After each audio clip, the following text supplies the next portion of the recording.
اگر کبھی دو دوست لڑ پڑے تو دوسرا اس کی سائڈ لینے پر منافق کہہ دیا جاتا ہے. کیا اسلام میں کوئی ایسا منافق ہے؟ والدین کے سامنے بہت کوشش کرنے کے باوجود بے ادبی ہو جاتی ہے. جی ہو جاتی ہے، ہمیں پتہ ہے. تو زیادہ کوشش نہ کریں والدین کے سامنے، خاموشی اختیار کریں. اور جو میرا کل ایک کلپ اپلوڈ ہوا ہے فرقہ پرستوں کو، فرقہ بازوں کو سمجھانے کا طریقہ، آپ وہ ویڈیو دیکھ لیں تو آپ کو میں نے حکمت سکھائی ہے کہ کس طریقے سے آپ نے بات پہنچانی ہے. باقی یہ دوستوں کی سائڈ لینے میں ظاہر ہے یہ کچھ ہو جاتا ہے، کوئی ایسا مسئلہ نہیں ہے. اس لیے کہ آپ کے دوست کون سے مسلمان ہیں؟ وہ تو کلمہ گو مسلم ہے.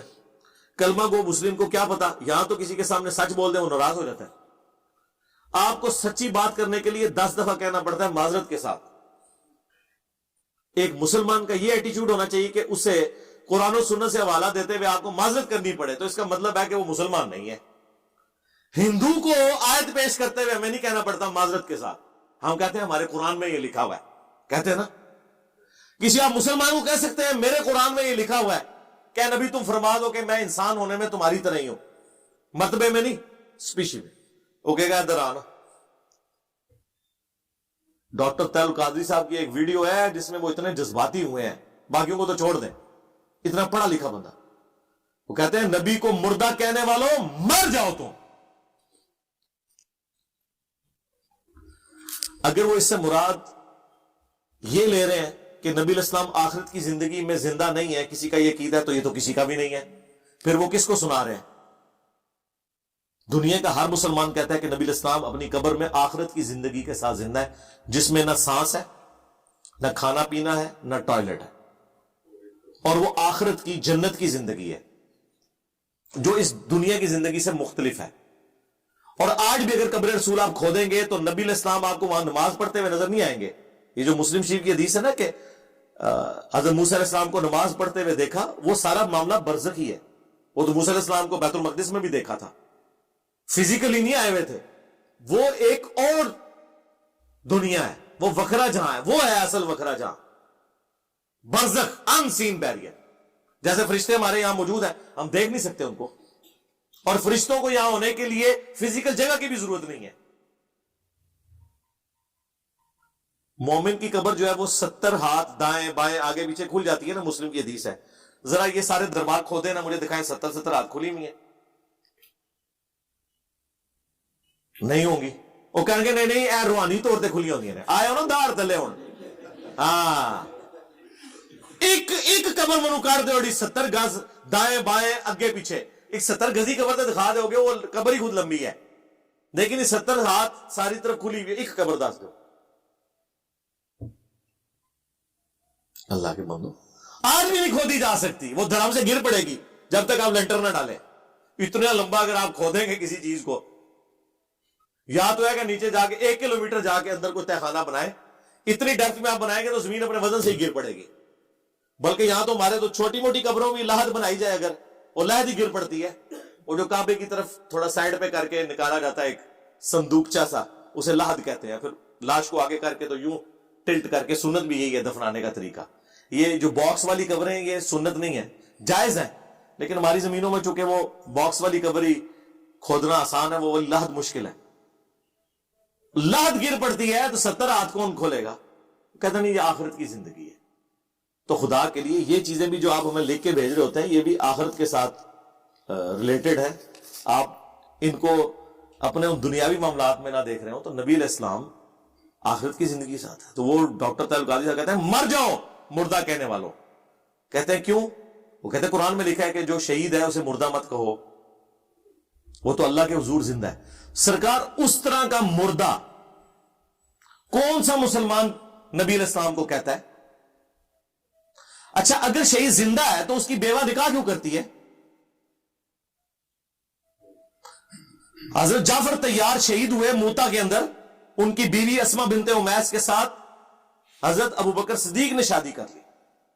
اور جب حضرت ابو بکر کی ڈیتھ ہوئی تو ان کی اسی عورت کے ساتھ شادی کر لی حضرت علی نے.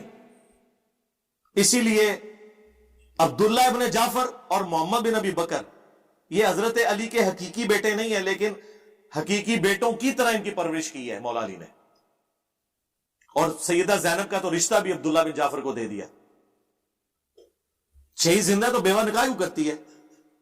جس کا خاوند زندہ ہو وہ عورت اگر نکاح کہیں اور کر لے نہیں جی وہ آخرت کی زندگی ہے، آئے ہو نا داڑھ تھلے ہو.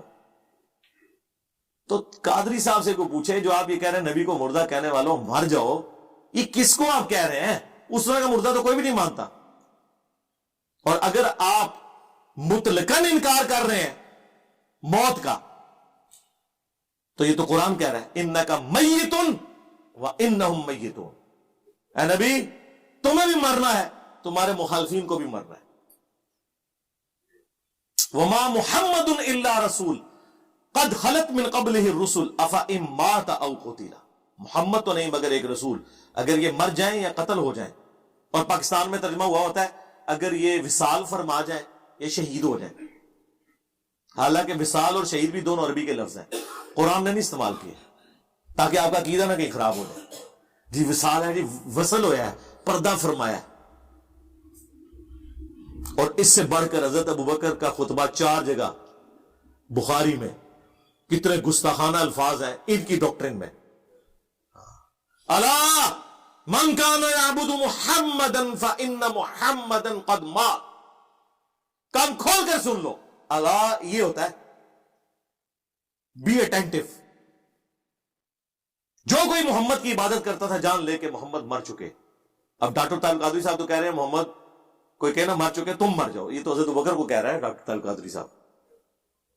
اور جو کوئی اللہ کی عبادت کرتا تھا وہ جان لے کہ اللہ زندہ ہے، اسے کبھی موت نہیں آئے گی.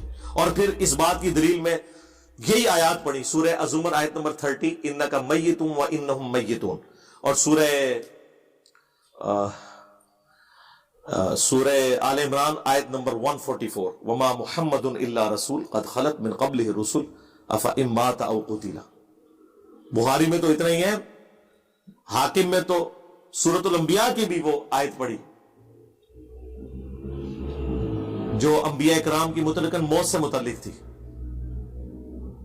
اسپیسیفکلی نبی علیہ السلام کے حوالے سے. تو یہ لوگوں کی جذباتی ڈاکٹرن ہے. کیا مسجد کے لیے مولوی ہائر کرنا چاہیے؟